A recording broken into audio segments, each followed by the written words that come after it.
This is our warehouse out on Auto Street that's run by Cap, where the food comes in and the 4 food banks from the county meet to take it back to their individual food banks.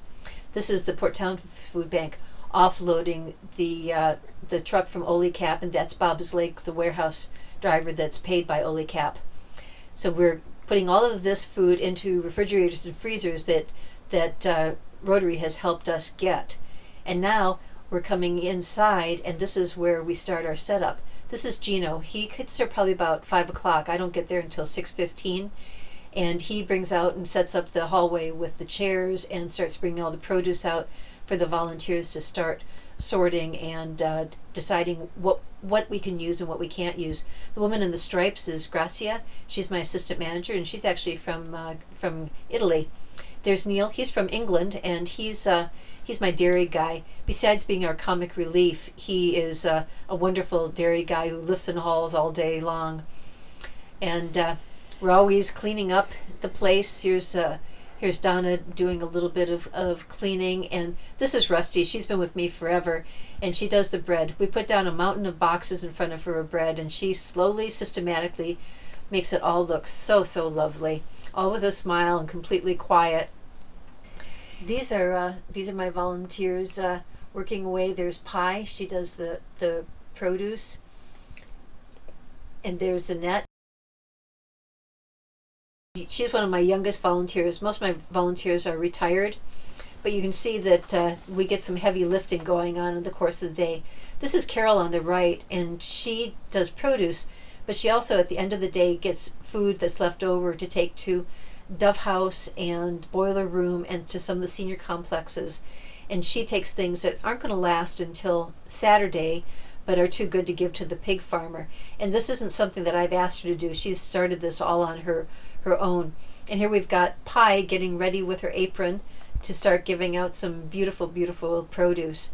Most of this produce comes from gleaning from the grocery stores. My volunteers go in 7 days a week to Safeway and QFC and pick up the produce and bring it into the food bank for us to sort. This is Macy, who keeps track of all of our numbers. She puts people into the computer and lets us know how many people come through on any given day. And now we're going to have my volunteers coming through the line. The one thing you're not going to see on this film is the clients. There's a privacy issue there. So I've asked my volunteers to be filmed as they go through the line. And you can see we use shopping carts that we were given from a few of QFC a long time ago. And we had boxes in the hallway, and they fill their boxes and their carts and come through and make their own choices. We let them know how many items they can have, and then they make their own choices. Duncan is not only picking up for himself, but he's picking up for a woman who lives in his apartment complex because she can't get into the food bank. And this we allow because there's times when people are working or they're sick and they just can't come to the food bank, but they still need it. So somebody who cares about them can pick up for them and for themselves also. And Duncan's in front of Neil right now getting all sorts of wonderful dairy. The woman behind him is Louise, and she's been with me for many years, and she comes in and sets up the dessert table. We don't buy any desserts for the food bank, but we do get a lot that come in from Safeway, QFC, and Walmart. And some people love that area and some people don't. And here's my volunteers continuing to go through the line, making their choices. That's Herb on the right-hand side saying hi to Gregory, who is our carry-out guy. After people get through shopping, Gregory and Roger will help them push their cart to their car and then load up their car for them because it can be too heavy, especially for the seniors on Senior Saturday. And off they drive, or off they go onto the bus. And here's Kathy, and again, she and her husband run the garden that grows for us in the summertime. There's 3 gardens, and it's all volunteers. They're a separate 501c3, but the food bank benefits from all of their labors. So in the wintertime, she's in here helping us. In the summertime, she's out in the gardens growing this food for us. And her husband has been coming in helping also, and his name is Herb, which I think is an appropriate name for the food bank. You can see that Pondamore, the organic bakery, gives us huge amount of bread, both on Saturday and on on Wednesday for our clients. And they are so good to this whole community. And there's Rusty handing them all out with a big smile on her face. And we're pretty proud of things like the avocados that people might not be able to afford, but that are so healthy for them. And this is Pi showing you a beautiful tomato and all of our lettuces. We try to have really wonderful, healthy foods. At 11:15, I go out with Duncan and we go to Safeway and QFC and pick up any food that they have that they consider shrink. I bring it back to the food bank, and this is my volunteers working to restock for the afternoon crowd, so they've got fresh produce to be able to enjoy and take home.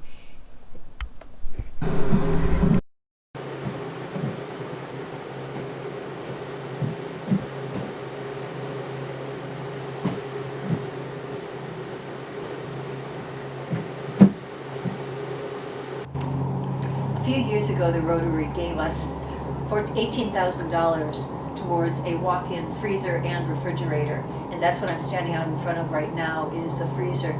This is 10 feet wide by 12 feet long, and when things change in this building, these doors are going to go into the next room so we can access the quick pick storage area right from our refrigerator room. This thing has changed our life. We are able to bring in massive amounts of meat at one time and actually be able to keep them frozen and not have to let them sit out trying to force people to take 10-pound bags of chicken that they don't feel that they've got room for. And it has been making my life so much easier, and I thank the Rotary. This morning I'm bringing in frozen foods from Food Lifeline. It's a little hard to hear because our freezer works so well. It's a little bit loud. But for 4 cents a pound, we got these Bertolli pastas, and I can just bring them right in, stack them right up, and have a place to put them without moving them all over the place or going to the high school to put them in their freezer. Then I'll lug them back over here again. So this is our walk-in freezer. Ta-da! Start over. This is our walk-in refrigerator. It is 10 feet wide, and I feel like Vanna White. 10 feet wide, 14 feet long, and it has been remarkable. We normally would have to take the produce that was left over on Wednesday and give it away or go to the pig farmer or compost. Now we can hold on to it and put it in here to use it for Senior Saturday, where we serve about 100 senior families. So it's really letting us use all of the donations we have in the best way possible. And now I'm going to open the door. And this is the inside of our walk-in refrigerator. We even have organic cheese and all sorts of leftover produce that we can now properly use instead of having to waste or have it not be as prime as it could be. But we've got lots and lots of room with it being so large to just fill it up week after week. My name is Artis, and here we are sitting outside the food bank on Wednesday on Food Bank Day, which is 1 day a week. I've been coming here for over 5 years.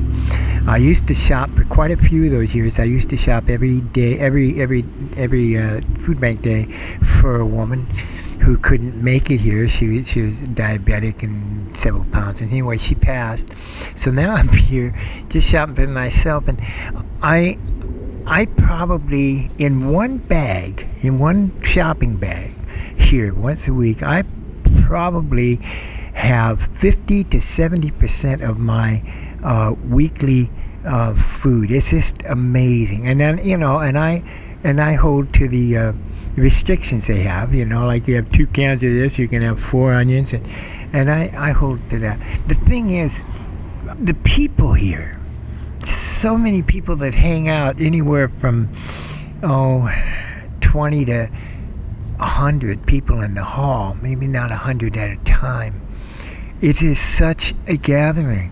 There's such a kind environment, and a generous environment, and it's just some place to come every week if you're gonna really the place. And then somebody interviewed me a couple of years ago, and they asked me, I was on Christmas week, and they asked me, what does the food bank mean to you on Christmas?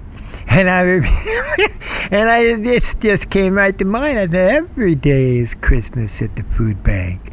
It's just if Christmas is about generosity and gifts and such, every day is Christmas at the food bank, and that's probably enough for me to